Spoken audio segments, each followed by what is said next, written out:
தூயாவியாரின் பெயராலே ஆண்டவருடைய பெயராலே நமக்கு உதவி உண்டு. ஆண்டவர் உங்களோடு இருப்பாராக. ஜெபிப்போமாக. என்றும் வாழும் எல்லாம் வல்ல இறைவா, உன் புனிதர்களின் உருவத்தை படத்திலோ சுரூபத்திலோ வடித்து அவற்றை ஊனக்கண்களினால் நோக்கும் தோறும் எங்கள் ஞான கண்களினால் அவர்களுடைய செயல்களையும் புனிதத்தையும் தியானிக்க அருளினேன். அன்பு ஆண்டவரே, இதோ எங்களுடைய பங்கின் பாதுகாவலராக அசிசி பிரான்சிஸை எங்களுக்கு கொடையாக கொடுத்ததற்காக நாங்கள் உமக்கு நன்றி செலுத்துகிறோம். இதோ அசிசி பிரான்சிஸுடைய சுரூபத்தை அர்ச்சித்து புனிதப்படுத்த உண்மை இறங்குகிறோம். இந்த சுரூபத்தை பக்தியுடன் பயன்படுத்தி உம்மை மகிமைப்படுத்தும் அனைவரும் இவ்வாழ்வில் உமது அருளை பெற்று மறுவாழ்வில் முடிவில்லா மகிமை அடைய செய்தரணும். எங்கள் ஆண்டவராகிய இயேசு கிறிஸ்து வழியாக உம்மை மன்றாடுகிறோம். எல்லாம் உள்ள இறைவன் தந்தை, மகன், தூய ஆவி இந்த தேரையும் இந்த சுரூபத்தையும் அர்ச்சித்து புனிதப்படுத்துவாராக.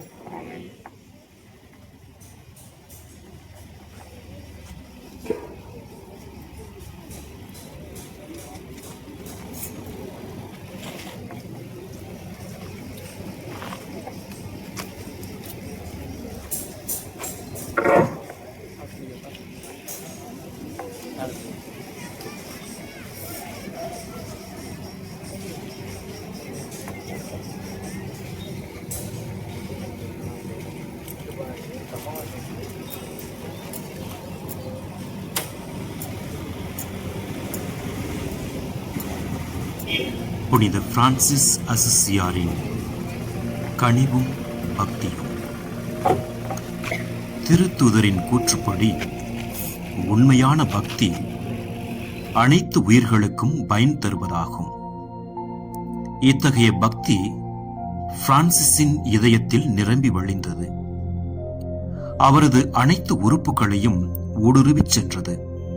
விளைவாக இறைவனின் ஊழியராம் பிரான்சிஸ் பக்தியால் முழுமையாக ஆட்கொள்ளப்பட்டிருந்தார். இந்த பக்தியால் அவர் கடவுளை நோக்கி உயர்த்தப்பட்டார். பரிவன்பினால் கிறிஸ்துவை போல மாற்றப்பட்டார். தன்னையே தாழ்த்தி தன் அயலாருக்கு நெருக்கமானவரானார்.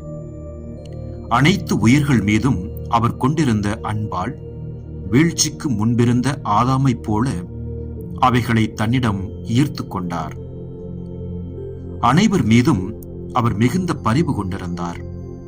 குறிப்பாக கிறிஸ்துவின் விலை மதிக்க இயலாத திரு இரத்தத்தினால் மீட்கப்பட்ட ஆன்மாக்கள் பாவ அழுக்கால் கரைப்படுவதை காணும்போதெல்லாம் கிறிஸ்துவில் அவர்களது தாயாக திகழ்ந்த அவர் அன்றாடம் பேறுகால வேதனையுற்று மனம் கசிந்து அழுதார். இறைவனின் வார்த்தையை போதித்து பாவிகளுக்காக சிலுவையில் அறையப்பட்டு மரித்த சகோதரராம் கிறிஸ்துவின் வழிமரபினரை உருவாக்கி அந்த இறைவனின் குழந்தைகளை இறைப்பற்றுடையவர்களாக அக்கறையுடன் பேணி பாதுகாத்து இறைவனிடம் கொண்டு வரும் அனைத்து திருப்பணியாளர்களையும் அவர் போற்றி வணங்கியதற்கு முக்கிய காரணமும் அதுவே. முழுமையான அன்பினால் செய்யப்படுமானால் இந்த இரக்கச் செயல் அனைத்து பலிகளுக்கும் மேலாக இரக்கத்தின் தந்தையாம் இறைவனுக்கு மிகவும் ஏற்புடையதாக அமையும் என்று அவர் ஆணித்தரமாக கூறினார். இந்த இரக்கச் செயலை அனைவரும் தம் வாழ்வில் முழுமையாக கடைபிடிக்க முயற்சி செய்ய வேண்டும். சொற்களால் அல்ல, நடத்தையால், பேச்சாற்றலால் அல்ல, கண்ணீரின் மொழியால் இதனை செய்ய வேண்டும் என்று வலியுறுத்தி கூறுகின்றார். உண்மையான பக்தி இல்லாத போதகர்களும் ஆன்மாக்களின் மீட்பை பற்றி கவலை கொள்ளாது தன்னுடைய புகழையே மையப்படுத்தி போதிப்பவர்களும் மறை கோட்பாட்டு உண்மைகளின் மூலம் கட்டி எழுப்பப்பட்டவைகளை தனது ஒழுக்க கேட்டினால் அளிக்கின்ற போதகர்களும் மிகவும் வருந்தத்தக்கவர்கள். இத்தகைய போதகர்களை விட எளிமையான, சொல்வன்மையற்ற, ஆனால் தங்கள் முன்மாதிரியான நடத்தையால் பிறரை தட்டி எழுப்பவல்ல சகோதரர்களே விரும்பத்தக்கவர்கள் என பிரான்சிஸ் கருதினார். மேலும் மலடி பல மக்களை பெற்றாள் என்ற சொற்றொடருக்கு அவர் இவ்வாறு விளக்கமளித்தார். மலடி என்பது எளிய சிறிய சகோதரரை குறிக்கும். இறை குழந்தைகளை உருவாக்கும் அதிகார பொறுப்பு திருச்சபையால் இவருக்கு அளிக்கப்படவில்லை. ஆனால் இறுதி தீர்ப்பின் போது தனது மறைவான ஜெபங்களால் பலரை கிறிஸ்துவிடம் கொண்டு வந்தவர் இவர் என்பதால் பல குழந்தைகளை பெற்றெடுத்தவர் என்ற மகிமையை தீர்ப்பளிக்கும் இறைவன் இவருக்கு அளிப்பார். பல பிள்ளைகளை பெற்றவளோ பலவீனமுற்றாள், அதாவது இடைவிடாமல் பேசி வீண் பெருமை பாராட்டும் போதகர் தனது நற்பண்புகளால் பல பிள்ளைகளை தான் பெற்றெடுத்துள்ளதாக இப்போது தவறாக எண்ணிக்கொண்டிருக்கிறார். ஆனால் தீர்ப்பு நாளில் இக்குழந்தைகளுடன் தனக்கு எந்த தொடர்பும் இல்லை என்பதை புரிந்து கொள்வார். ஆன்மாக்களின் மீட்பை பிரான்சிஸ் முழு மனதுடன் ஆசித்தார். மக்கள் மனம் மாற வேண்டும் என்ற ஆழமான ஆர்வம் அவரில் நிறைந்திருந்தது. காற்றே முகிலே பாடுங்களே, அசிசி மலரை போற்றுங்களே. காற்றே முகிலே பாடுங்களே, அசிசியின் மலரை போற்றுங்களே. உண்மையின் ஒளி இது, அன்பினும் சரணிது.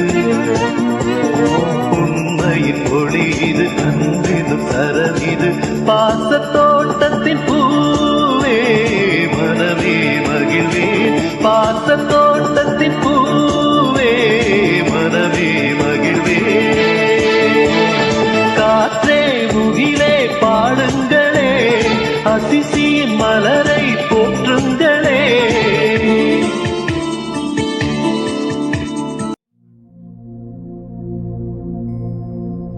புனித பிரான்சிஸ் தனது சகோதரிகளின் புனிதத்தின் நறுமணம் உலகெங்கும் பரவி பலரை உண்மையின் பாதைக்கு கொண்டு வந்துள்ளது என்று கேள்விப்பட்ட போதெல்லாம் தனது உடலில் விலைமதிக்க இயலாத தைலம் பூசப்பட்டது போலவும் நறுமணம் கமழ்வது போலவும் உணர்வதாக அவர் அடிக்கடி கூறுவதுண்டு. இத்தகைய நிகழ்வுகள் குறித்த செய்திகள் அவரது காதுகளுக்கு எட்டிய போதெல்லாம் அவர் பெரும் மகிழ்ச்சி அடைந்தார். தங்களது சொல்லாலும் செயலாலும் பாவிகளை கிறிஸ்துவின் அன்புக்கு இட்டுச் சென்ற அந்த சகோதரர்கள் மீது தமது ஆசிரை பெருமளவில் பொழிந்தார். அதே சமயம் தங்கள் தீய நடத்தைகளால் புனிதமான சபையை இகழ்ச்சிக்கு உள்ளாக்கியவர்கள் அவரது கடுமையான சாபத்திற்கு ஆளானார்கள். மிகவும் பரிசுத்த ஆண்டவரே, இந்த துறவற சபையின் புனிதமான சகோதரர்கள் மூலம் நீர் கட்டி எழுப்பியுள்ள, தொடர்ந்து கட்டி எழுப்பிக் கொண்டிருக்கின்றவைகளை தங்களது தீய நடத்தையால் குழப்பத்தில் ஆழ்த்தி அழிக்கின்ற இத்தகையோர் உம்மாலும் உமது தெய்வ புதல்வர்களாலும் உமது சின்னஞ்சிறு குழந்தையாகிய என்னாலும் சபிக்கப்படுவார்களாக என்று கூறினார். கிறிஸ்துவின் மிக சிறியவர்களுக்கு தகாத நடத்தையால் துர்மாதிரியாக இருப்பவர்களை பற்றி கேள்விப்பட்ட போதெல்லாம் அவர் துன்புற்று சோர்ந்து விடுவார். இறை இரக்கத்தின் ஆறுதல் கிடைக்கப்படாதிருந்தால் தன் உடல் நலத்தை கூட தான் இழந்திருக்க கூடும் என்று அவர் எண்ணினார். ஒரு நாள் பிரான்சிஸ் இதுபோன்ற சில மோசமான நிகழ்வுகள் குறித்து மிகவும் கவலைப்பட்டு இரக்கத்தின் தந்தையாம் இறைவனிடம் தனது குழந்தைகளுக்காக மனக்கலக்கத்துடன் ஜெபித்துக் கொண்டிருந்தார். இறைவன் அவருக்கு இவ்வாறு பதிலளித்தார்: எளிய மானிடா, நீ ஏன் கவலை கொள்கிறாய்? எனது சபையின் ஆயராக உன்னை நான் நியமித்திருப்பது நான் தான் இதன் தலைவர் என்பதை மறந்து விடுவதற்காகவா? உன் மூலமாக என்னால் செய்யப்படும் செயல்கள் உன்னால் அல்ல, இறை அருளால் தான் நடக்கின்றன என்பதை வெளிப்படுத்துவதற்காகவே நான் உன்னை, ஒரு சாதாரண மனிதனை, இந்த பொறுப்பிற்கு தேர்ந்து கொண்டுள்ளேன்.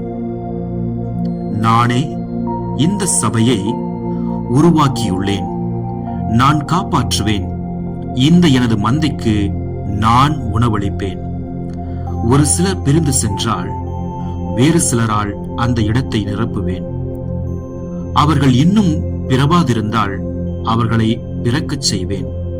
இந்த எளிய சபையின் மீது எத்தகைய தாக்குதல்கள் தொடுக்கப்பட்டாலும் என் உதவியால் சபை பாதுகாக்கப்படும், என்றும் நிலைத்து நிற்கும். அவதூறு கூறுவதை பிரான்சிஸ் அறவே வெறுத்தார். அது இறையருள், நன்மைத்தனம் ஆகியவற்றின் ஊற்றுக்கு எதிரானது என்றார்.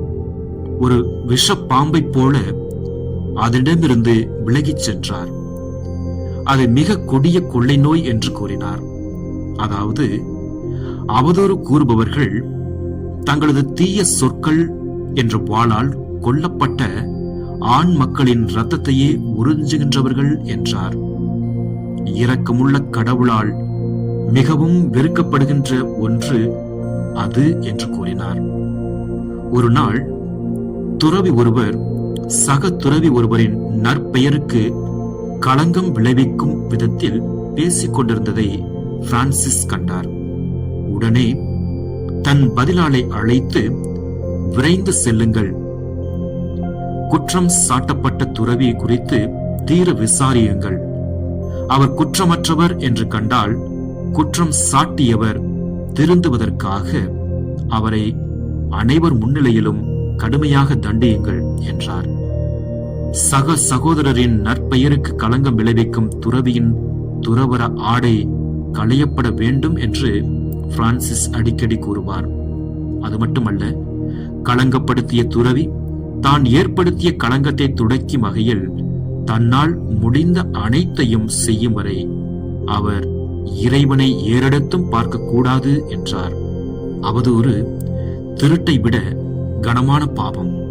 ஏனெனில் அன்பால் முழுமையடையும் இறைவனின் திருச்சட்டம் உடல் நலத்தை விட ஆன்ம மீட்பையே தேட வேண்டும் என கூறுகிறது என்றார். எனினும் அவர் அனைத்து உடல் தொடர்பான துன்பங்களையும் வறுமையோ தேவையோ துடைக்க துன்புறுவோரை ஆண்டவரின் இரக்கத்திற்கு ஒப்படைத்து அவர்களுக்கு மிகுந்த கனிவுடன் அன்புடனும் உதவினார். இரக்கம் அவருடன் பிறந்தது. கிறிஸ்துவின் அன்பால் தூண்டப்பட்டு அது 2 மடங்கு பழுகியது. வறுமையோ தேவையையோ கண்ட மாத்திரத்தில் அவரது உள்ளம் உருகியது. அவரால் எந்த உதவியும் செய்ய முடியாத சூழலிலும் அவரது மனதில் பொங்கிய பாசம் அவர்களுக்கு ஆறுதல் அளித்தது.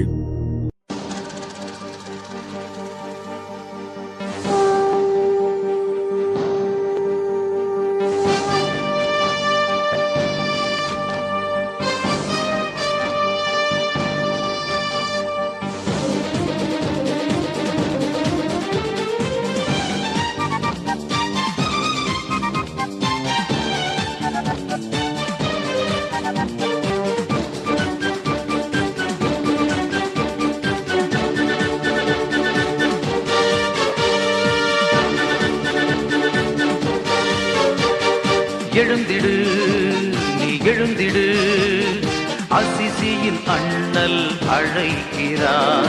எழுந்திடு, நீ எழுந்திடு, அசிசியின் அண்ணல் அழைக்கிறார். இயேசுவின் வார்த்தையை இதயத்தில் ஏற்று உலகினில் வாழ்ந்திடவே. இயேசுவின் வார்த்தையை இதயத்தில் ஏற்று உலகினில் வாழ்ந்திடவே.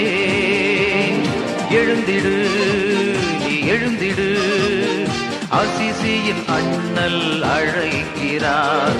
அசிசியின் அண்ணல் அழைக்கிறார்.